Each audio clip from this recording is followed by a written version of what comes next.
Welcome to So Bryn and Lisa Do Wine and Crime. So Bryn and Lisa is a weekly podcast show that airs live Wednesdays on Podbean at 10 p.m. GMT +1, 5 p.m. EDT and 2 p.m. PDT. Hosted myself, Lisa Appleton from Big Brother 9 and Investigation Discovery best-selling author Bryn Kurt James Hammond. Each episode of So Bryn and Lisa will be made downloadable to listen to on all podcast platforms, including Spotify and on the video sharing streaming service YouTube. To contact the show, email sobrynandlisa@gmail.com and follow us on Twitter, Instagram and TikTok at sobrynandlisa.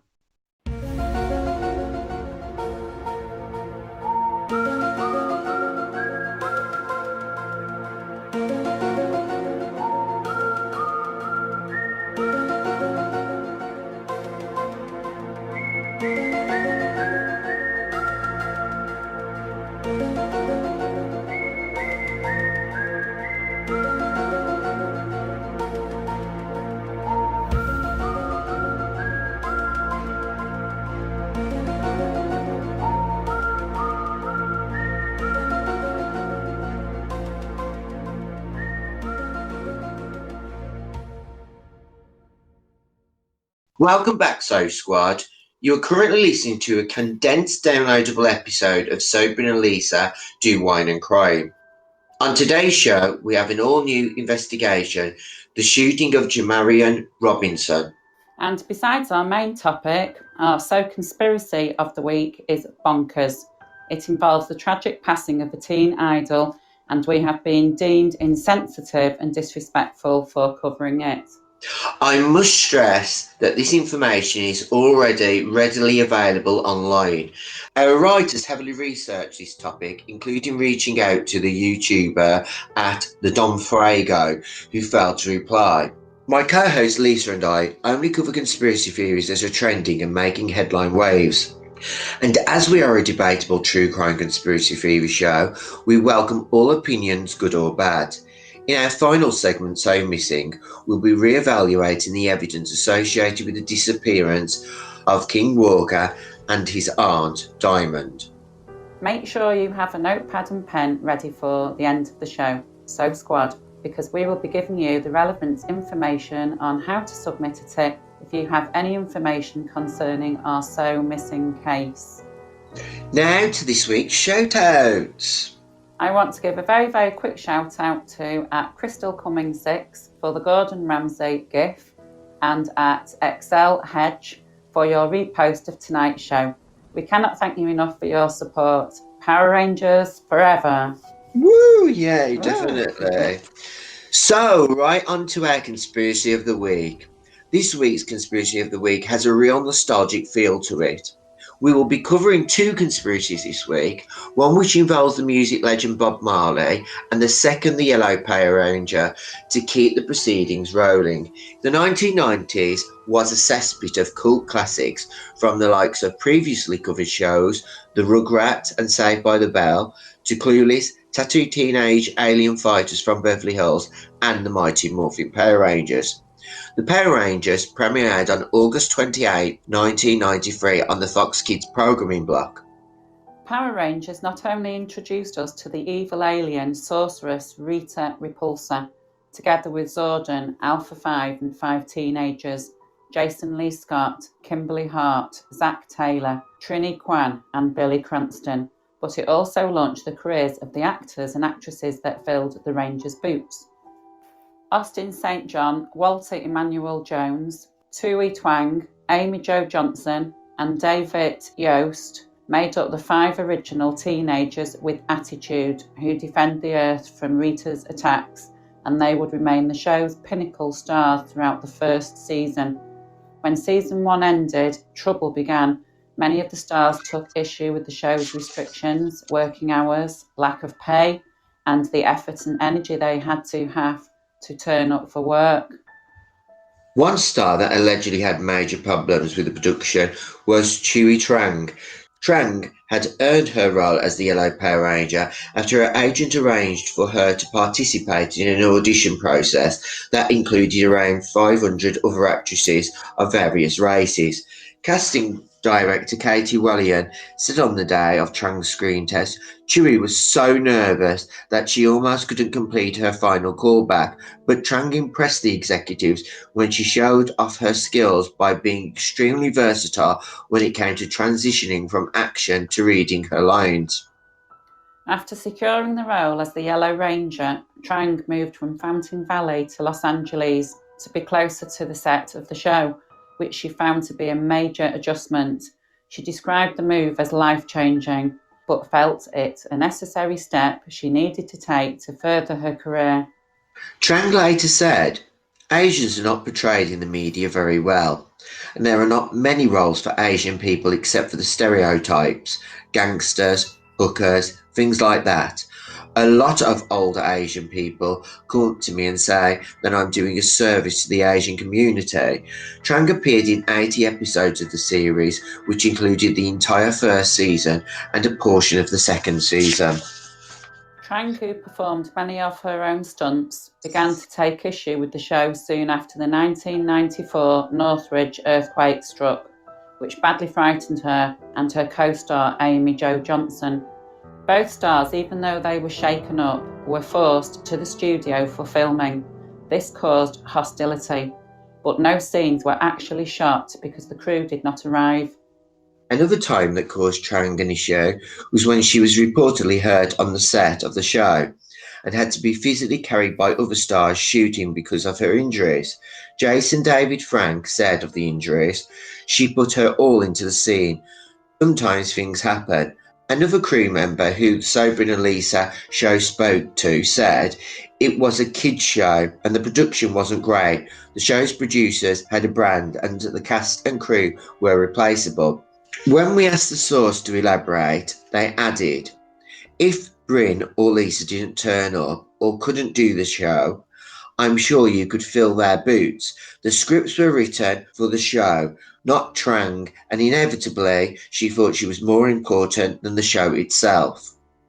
Trang left Power Rangers in the middle of the second season, along with fellow cast members Austin St. John and Walter Emmanuel Jones, due to contractual and payment disputes.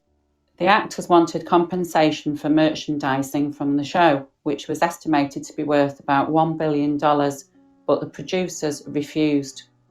Trang, St. John and Jones released a joint statement about their departure, which read, after 2 seasons as the Power Rangers, we would now like to move forward to the many new opportunities that have been presented to us. Our Power Rangers experience will always remain an exciting and important part of our lives and careers, and it is gratifying, and through our participation in the show, we were able to touch the lives of so many young people. The producers, however, were allegedly displeased by the decision and decided to rub salt in the wounds of the actress by killing her off on the show.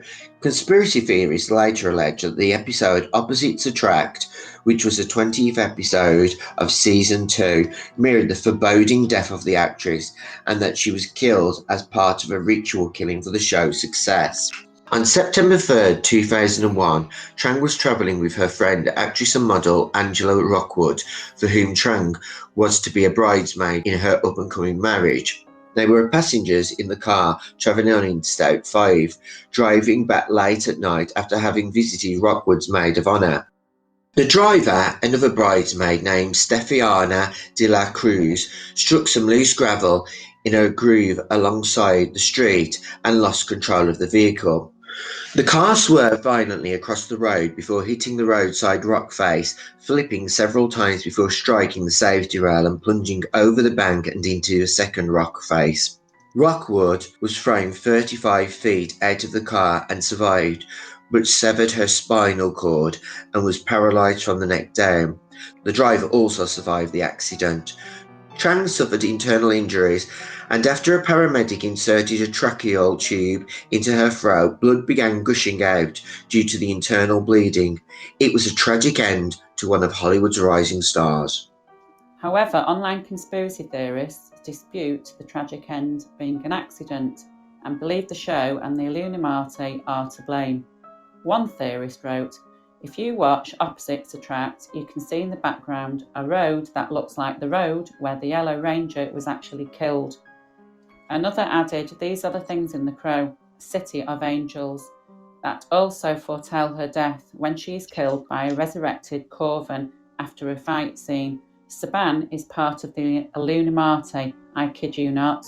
Another added, "I thought it was strange when the new Power Rangers film showed an image of the Yellow Ranger, played by Becky G, standing on her Zord, along with the text, 'Driver's ed not required.'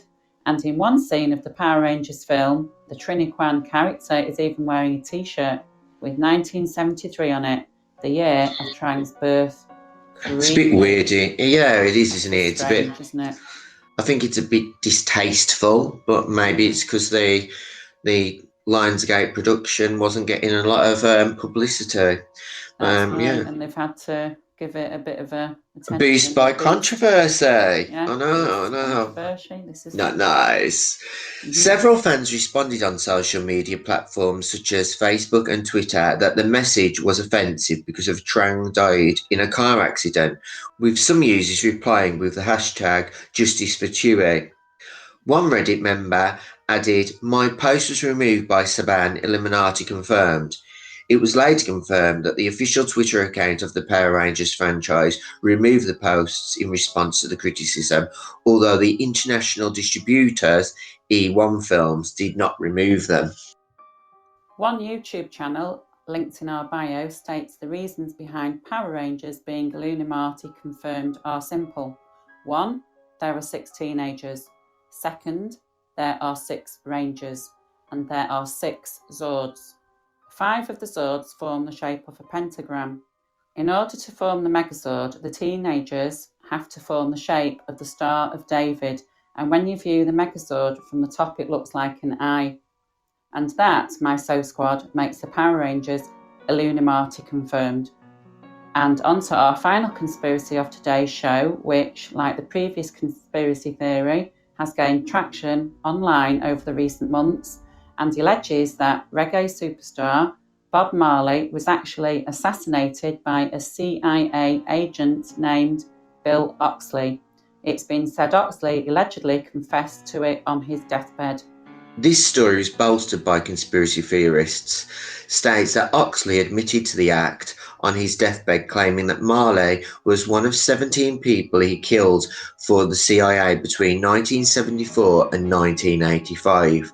The article running the Vanguard, which has been shared online for several years, even by T.I. and Busta Rhymes, details how Oxley posed as a New York Times photographer in order to gain access to Marley at the Blue Mountains retreat in Jamaica. He claims that upon gaining access to his inner circle, he infected Marley with cancer by pricking his toe. Oxley was allegedly quoted as saying, "I give him a pair of Converse All-Stars size 10. When he tried on the right shoe, he screamed out." One conspiracy theorist added, "I bet this is what they will do to Britney Spears." In 1977, Bob Marley was diagnosed with a melanoma from which he died in 1981. Anyway, now over to you guys, the listeners. Please leave a comment below and tell us what you think about our downloaded conspiracy theories so far. Now, from our conspiracy theories, on to our main topic. Jamarion Robinson was 26 years old at the time of his death and had been diagnosed with paranoid schizophrenia. He had been a biology student at Clark Atlanta University prior to his death and had been a running back on the football teams of CAU and Tuskegee University, but he had taken a break from his education as he found balancing his studies difficult. But according to his mother, prior to his death, he was in the process of transferring to Tuskegee University and had texted her 2 days before the shooting to tell her he had just enrolled there for what would be his final semester. On August 5, 2016, Robinson was shot 59 times and killed by police officers in a raid in East Point, Georgia, Atlanta. The shooting occurred when at least 14 officers of the South East Regional Fugitive Task Force from at least 7 different agencies led by the US Marshals forcibly entered the apartment of Robinson's girlfriend to serve a warrant for his arrest. Prior to the raid, Robinson's mother had called the police to try and get them to help him get mental health assistance, as a few weeks prior he had poured gasoline on the floor beneath his bed and in front of his mother's bedroom. When she called, they also had an outstanding warrant for his arrest. He had allegedly pointed a gun at an officer before fleeing when he was confronted at the apartment complex of a friend. His mother had told police officers about his recent diagnosis of paranoid schizophrenia, but they did not bring a mental health practitioner with them on the raid. Officers who were heavily armed with submachine guns kicked the apartment doors down in a scene that was described as mayhem and horrific. Robinson, who was staying with his girlfriend at the time of the incident, lived with his mother in Lawrenceville. Officers at the scene claimed they had opened fire only after Robinson refused to exit his girlfriend's apartment and was seen with a gun in his hand. This, however, could not be proven. Usually, police officers, and particularly US Marshals, wore body cameras, but on this occasion, the US Marshals were not wearing cameras. Other officers involved in the raid, who were from the East Point Police and who usually had vehicles fitted with dash cams, in this instance did not have cameras installed. According to cell phone recording filmed by a resident standing near the apartment, warning shots were heard followed by continued gunfire for nearly 3 minutes. It was later alleged by investigators hired by the family that the evidence showed that after the cold-blooded killing of Robinson, police handcuffed his hands behind his back, dragged his bloodied body down the stairs from the second floor to the living room on the lower level, and threw a flashbang grenade into the area after the shooting in an apparent attempt to confuse the investigators of the scene. The body was also found to be wearing an oxygen breathing mask when discovered by the medical examiner. The family said that the pathologist found Robinson had been shot several times through the palms of his hands. The medical report listed 76 bullet wounds, 59 of which were identified as entry wounds, and the other 17 as exit wounds from Robinson's body. None of the arresting officers were injured in the incident, and again I must highlight that none of the police officers involved in the shooting wore body cameras. On October the 28th, 2019, Robinson's death was highlighted by activists on the National Day of Outrage, along with the deaths of Tatiana Jefferson, Kendrick Johnson, Nicholas Thomas, and Jimmy Atchison. In June 2020, one of the officers involved in Robson's shooting was arrested and charged with aggravated assault and property damage for an incident involving the tasering of 2 students as they sat in their car during a protest held in Atlanta University Center during the George Floyd-related protests. The officer in question had also been involved in previous cases of alleged excessive force, including the shooting to death of an unarmed shop customer in the mid-1990s that resulted in a settlement of $1.4 million paid by the city, and the shooting of another unarmed man in 2012, highlighting the excessive force by some law enforcement officers.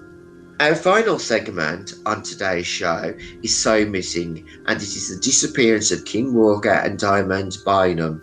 Bynum, aged 21 at the time of going missing, has Prader-Willi syndrome, a genetic condition with symptoms that include mental disability, short stature, and constant feeling of hunger. She has a mental capacity of 5 to 7 years old, and it's difficult for her to communicate with others. This year marks the 5-year anniversary of the case of Kim Walker and Diamond Bynum. The National Centre for Missing and Exploited Children and the Gary Police Department in Indiana are still seeking the public's help to bring home this missing boy and young woman. So if you do have any information to help with this case, we urge our listeners to come forward or at least share the information we are about to give you with others. In 2015, 2-year-old King Walker and his 21-year-old aunt, Diamond Bynum, vanished from the family member's home in Gary, Indiana. The family member was taking a nap, and when they woke up, they realised that King Diamond were no longer in the house. The family immediately began the search that hasn't ceased to this very day. At the time of the disappearance, King was 3 foot tall, 34 pounds, and had dreadlocks in his hair. He has black hair and brown eyes. At the time of Diamond's disappearance, Diamond was 4 foot 8 tall and 238 pounds. She has black hair, brown eyes, and walks with a limp. She would now be 26 years old. King and Bynum were last seen at Bynum's home in the 500 block of Matthews Street at approximately 10:20 a.m. When Bynum's stepmother woke at 11, her daughter and grandson were gone. It's believed they walked away from the residence, possibly to go to a local store. Bynum's family had moved to Gary from Hammond, Indiana in February 2015, and Bynum was still unfamiliar with the area, so it's possible she and King became lost. Her family stated it was uncharacteristic of her to go more than a few blocks from home. There were reported sightings of the pair in Gary, Hammond and Chicago after their disappearance, but none of the sightings were ever confirmed. I just asked the public to look into their hearts, says LaShawn Walker. What if it was their child, daughter, grandson, or family member? They would want to know answers. If you have any information about King Walker and Diamond Bynum, we urge you to contact the Gary Police Department on 001 219 881 1260. That number again is 001 219 881 1260. You have been listening to Sobering and Lisa Do Wine and Crime. We hope we didn't give you too much food for thought and give you nightmares. See you on Wednesday, and good night.